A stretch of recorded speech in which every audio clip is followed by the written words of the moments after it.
రాజకీయాలు చేయొచ్చు, మా మీద కేసులు పెట్టు వేధించు అవన్నీ చేయి పర్వాలేదు, కానీ ప్రజల ప్రాణమానాలతో మరి ముష్కరులు చెలగాటమాడుతున్నప్పుడు మీరు పొరపాటున కూడా ఇట్లాంటి విషయాల్లో మీరు ఉపేక్షిస్తే మళ్ళీ జరుగుతాయి. మీరు పునరావృతం కాకుండా దిశా సంఘటన జరిగింది, మీకు గుర్తుండాలి. ఆనాడు కేసీఆర్ గారి నాయకత్వంలో పోలీసులు ఎట్లా స్పందించారండి, మీకు గుర్తులేదా? అందరికీ రాష్ట్రంలో మర్చిపోయారా? అంటే పోలీస్ యంత్రాంగం ఒకవైపు ఫ్రెండ్లీగా ఉంటూనే పోలీసింగ్ చేస్తూనే మరొక వైపు పటిష్టమైన శాంతి భద్రతలు మెయింటైన్ చేసే విధంగా వారి దగ్గర ఉండే యంత్రాంగం కానీ, వారికి ఉండాల్సిన వాహనాలు కానీ, వారి దగ్గర ఉండాల్సిన అధునాతన పరికరాలు కానీ, అమ్యునిషన్ కానీ అన్నింటినీ కేసీఆర్ గారు చూసుకున్నారు. వాళ్ళు ఈ సంఘటన జరిగి 32 గంటలైంది. రాష్ట్ర ప్రభుత్వ పెద్దలు ఎవరైనా వచ్చారండి కనీసం సంఘటనా స్థలానికి కానీ ఆ బాధితులను పరామర్శించడానికి కానీ? ఒక్కరన్నా ఒక మంత్రి గారో ఒక పెద్ద ఆయన ఎవరన్నా రాష్ట్ర ప్రభుత్వం తరపున వచ్చారా కనీసం? అంటే ఎంత నిర్లక్ష్యంగా, ఎంత ఉదాసీనంగా, ఎంత హీనంగా ప్రజల ప్రాణాలని ప్రభుత్వం చూస్తున్నదో దాన్ని బట్టి అర్థం చేసుకోవచ్చు. ముఖ్యంగా కరీంనగర్ పోలీసు మా నాయకులను వేధించడం, మా వాళ్ళు వెంబడబడడం, మా కార్యకర్తలను టార్చర్ చేయడం, జైళ్లలో మా కార్పొరేటర్లు, మాజీ కార్పొరేటర్లను పెట్టడం, ఇదే పని తప్ప మీరు ఇంతవరకు ఈ 2.5 ఏళ్లలో చేసిందేం లేదు. ఖచ్చితంగా గుర్తుపెట్టుకుంటాం, అది కూడా చెప్తా ఉన్నాను నేను. ఇదివరకు కూడా చెప్పాను, మళ్ళీ చెప్తున్నా. 2 ఏళ్లలో మళ్ళీ కేసీఆర్ గారు ముఖ్యమంత్రి అవుతారు. తప్పకుండా ప్రజలకు కూడా నేను విజ్ఞప్తి చేస్తా ఉన్నా, భయపడవద్దు, బాధపడవద్దు. ఇంకో 2 ఏళ్లు మరి ఈ రాష్ట్రంలో ఈ అరాచక పరిపాలనను భరించక తప్పని పరిస్థితి మనకుంది. కానీ ఎవరెవరైతే అధికారులు ఇవాళ రేవంత్ రెడ్డి గారికి ప్రైవేట్ ఆర్మీగా పనిచేస్తూ మా నాయకులను, మా కార్యకర్తలను వేధిస్తా ఉన్నారు, ప్రజల ప్రాణాలకు మానాలకు రక్షణగా నిలబడాల్సిన మీరు మాయంబడబడి మా కార్యకర్తల్ని, మా పార్టీ నాయకుల్ని హింసిస్తున్నారో వారికి నేను ఒకటే చెప్తా ఉన్నా, మీరు రిటైర్ అయినా వదిలిపెట్టం, మీరు ఎక్కడికి పోయినా వదిలిపెట్టం. మీరు అనుకుంటుండొచ్చు నేను నల్గొండలో పనిచేసినా రేపు వచ్చి మళ్ళా ఎవరో మా కరీంనగర్లో మా నాయకుని పట్టుకొని వచ్చి ఎక్కడో పోస్టింగ్ ఇప్పించుకుంటాను. ఎవరిని వదిలిపెట్టం. తప్పకుండా ప్రతి ఒక్కరూ ఎవరైతే ఇవాళ అత్యుత్సాహం ప్రదర్శిస్తూ ఇబ్బంది పెడతా ఉన్నారో, మంచిగా డ్యూటీ చేసే వాళ్ళతో మాకు పంచాయతీ లేదు, కానీ ఎవరైతే రేవంత్ రెడ్డి గారి మెప్పు పొందడానికి ఇష్టం వచ్చినట్టుగా వ్యవహారం చేస్తా ఉన్నారో వారిని తప్పకుండా గుర్తుపెట్టుకుంటాం. అన్నీ రాసుకుంటున్నాం, అన్నీ చూస్తా ఉన్నాం, ఏది మర్చిపోము. కానీ అవన్నీ ఒక పక్కనైతే మొదలైతే మీరు చేయాల్సిన డ్యూటీ మీరు చేయండి. పోలీసులు చేయాల్సిన పని పోలీసులు చేయాలి, ప్రభుత్వం చేయాల్సిన పని ప్రభుత్వం చేయాలి. లేకపోతే కరీంనగర్లో, హైదరాబాద్లో జరిగిన దుర్ఘటనలు రాష్ట్రమంతటా కూడా జరిగే పరిస్థితి ఉన్నది. కాబట్టి మరి వెంటనే ఈ విషయంలో హోంమంత్రి మొద్దునిద్ర వీడి మేల్కొనాలి, పర్యవేక్షించాలి. స్థానిక పోలీస్ యంత్రాంగం కూడా వెంటనే ఆ దుర్మార్గుల్ని ప్రజల ముందు ప్రవేశపెట్టాలని చెప్పి మేము మా పార్టీ తరఫున డిమాండ్ చేస్తా ఉన్నాం. కేసీఆర్ గారి తరఫున వారి ఆదేశం మేరకు మేమందరం కూడా ఇక్కడికి వచ్చినాం.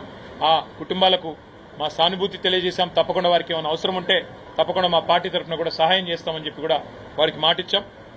మా స్థానిక శాసనసభ్యులు కమలాకర్ గారు వారితో టచ్లో ఉన్నారు రెగ్యులర్గా. తప్పకుండా వారికి ఏ అవసరం ఉన్నా మా పార్టీ అండగా ఉంటుంది, అందుబాటులో ఉంటుందని చెప్పి తెలియజేస్తాం.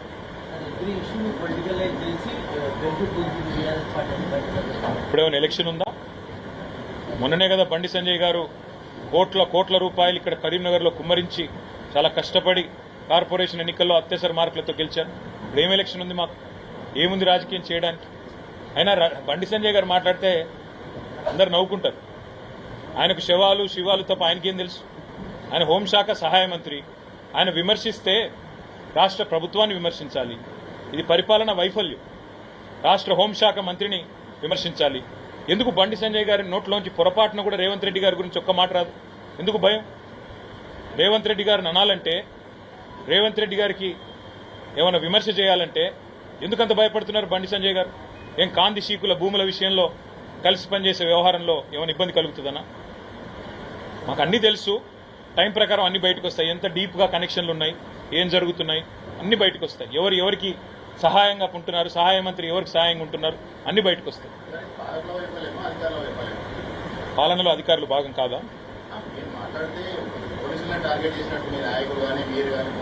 పరిపాలనలో బ్రదర్ కుక్క తోక నాడించాలి, కుక్క నాడించకూడదు. ఒక్క నిమిషం, నేను మీతో సంవాదానికి రాలేదు. కుక్క తోక నాడించాలి అంటే కుక్క ఎవరు? ప్రభుత్వం అంటే ఎవరు? ముఖ్యమంత్రి, మంత్రులు. వాళ్ళు సరిగ్గా పరిపాలిస్తే అధికారులకు ఏం చేయాలో చెప్తే, ఇప్పుడే నేను చెప్పాను కదా కేసీఆర్ గారి హయాంలో మేము ఏం చేశామో చెప్పాను, ఎందుకు శాంతి భద్రతలు బాగున్నాయో చెప్పే ప్రయత్నం చేశాను. కానీ ఇప్పుడు అధికారులు కూడా ఎట్లున్నారండి? అధికారులు కూడా సిట్ అంటే సిట్టు, స్టాండ్ అంటే స్టాండు, ఉస్కో అంటే ఉస్కో, డిస్కో అంటే డిస్కో. ఇవాళ ఏమనాలి మరి మేము? మా వాళ్ళు తప్ప అది? అంటే మా వాళ్ళని కక్షపూరితంగా కాంగ్రెస్ నాయకుల కంటే హీనంగా అధికారులు ప్రవర్తిస్తే ఊరుకోవాలా, వాళ్ళు వదిలిపెట్టాలా, ఉపేక్షించాలా? ఏం చేయాలి మరి మేము? కాంగ్రెస్ కార్యకర్తల కంటే హీనంగా కొంతమంది పోలీసు అధికారులు పనిచేస్తున్నారు, ఇక్కడ కూడా ఉన్నారు, వాళ్ళు వింటున్నారు. ఎస్, నేను చెప్తున్నా, పక్కా చెప్తున్నా. కాంగ్రెస్ కార్యకర్తల కంటే హీనంగా, అంతకంటే ఎక్కువ అభిమానంతో ఇవాళ ఎలక్షన్లు కూడా పనిచేసినారు. ఇది వాస్తవం. మా వాళ్ళని బెదిరిస్తున్నారండి ఎలక్షన్ నిలబడ్డ వాళ్ళని. ఇవన్నీ జరుగుతున్నాయి. మరి అది గుర్తు చేయకపోతే ఎట్లా?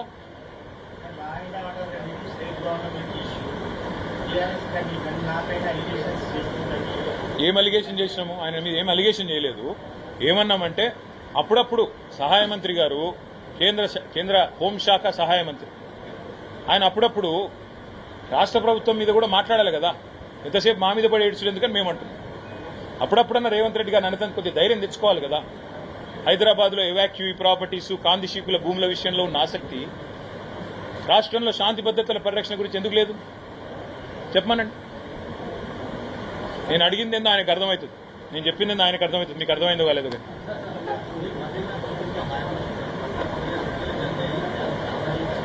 బ్రదర్ ఒకటి చెప్తాను. ప్రభుత్వం అన్నప్పుడు నిర్వహణలో కొన్ని దుర్ఘటనలు జరుగుతాయి, నేను కాదంటలేదు. వాటి మీద ప్రభుత్వం ఎట్లా స్పందించింది అన్నది పాయింట్. ఎస్, మా గవర్నమెంట్లో కూడా జరిగినాయి, నేను కాదంటే కొన్ని జరిగినాయి. ఎంత స్విఫ్ట్గా పట్టుకున్నాం వాళ్ళని, ఎంత స్విఫ్ట్గా పనిష్ చేసాం. ఇప్పుడే నేను దిశ ఎన్కౌంటర్ గురించి చెప్పాను, దిశ సంఘటన గురించి చెప్పాను. ఏం జరిగింది, ఎంత స్విఫ్ట్గా గవర్నమెంట్ స్పందించింది. అట్లాగే ఈ రోజు కూడా నేను అనేది 32 గంటలు అయిపోయిందండి సంఘటన జరిగి. ఒక్క మంత్రికి టైం లేదా? జిల్లాలో ఎంతమంది ఉన్నారు మంత్రులు? 3 ఉన్నారు.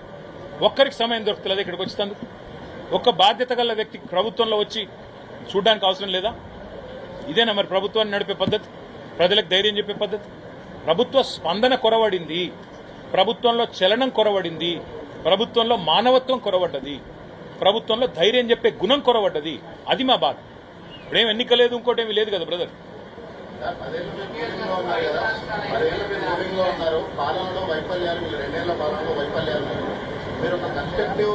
డిస్కౌంట్ ఎందుకు ఇస్తున్నాం భాస్కర్? 2.5 ఏళ్ళు దాటిపోయింది, 2 ఏళ్ళని డిస్కౌంట్ ఎందుకు ఇస్తున్నాం?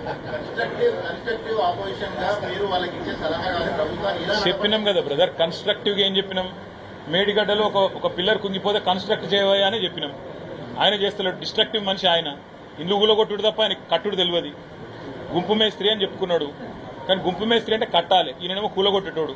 తెల్లారు లేసి ఏడ గులగొట్టాలి, ఏ ఇల్లు గులగొట్టాలి, ఏడ బుల్డోజర్ పంపాలి, ఏది ధ్వంసం చేయాలి, ఏ వ్యవస్థను కుప్పగూల్చాలి. నేను అడుగుతున్నా బ్రదర్, రాష్ట్రంలో ఇలా రైతులు రోడ్ల మీద ఎక్కడికక్కడ వడ్లు పోసుకొని, మొక్కలు పోసుకొని, జొన్నలు పోసుకొని ఎక్కడికక్కడ కొనుగోలు కేంద్రాల దగ్గర అవస్థపడుతున్నాడు. ఒక్క ఎమ్మెల్యే, ఒక్క మంత్రి తిరుగుతున్నాడా గవర్నమెంట్లో? మేము ఇవాళ తిరిగి ధైర్యం చెప్పే ప్రయత్నం చేస్తున్నాం. ఇవాళ నేను సంగారెడ్డి జిల్లాలో సాశివపేటపై అడికలు ఇక్కడికి వచ్చాను, మా నాయకులు పిలిస్తే. ఎందుకంటే ఈ సంఘటనకున్న ప్రాముఖ్యత వల్ల. మరొక్క మంత్రికి తీరిక లేదా? ప్రతిపక్షంలో ఉన్న మేము ఇవాళ మేము ఇంత సోయితో మేము తిరుగుతుంటే 3 మంత్రులున్న కరీంనగర్ జిల్లాలో ఒక్క మంత్రి గారు రారా? ఏం పద్ధతి ఇది? ఇది కన్స్ట్రక్టివ్ ఆపోజిషన్ చేయాల్సిన పనే కదా. నిర్మాణాత్మక సూచనలు ఇస్తున్నాం. 769 సీసీ కెమెరాలు పెట్టాం, పని చేస్తున్నాయో లేవో చూసుకోండి.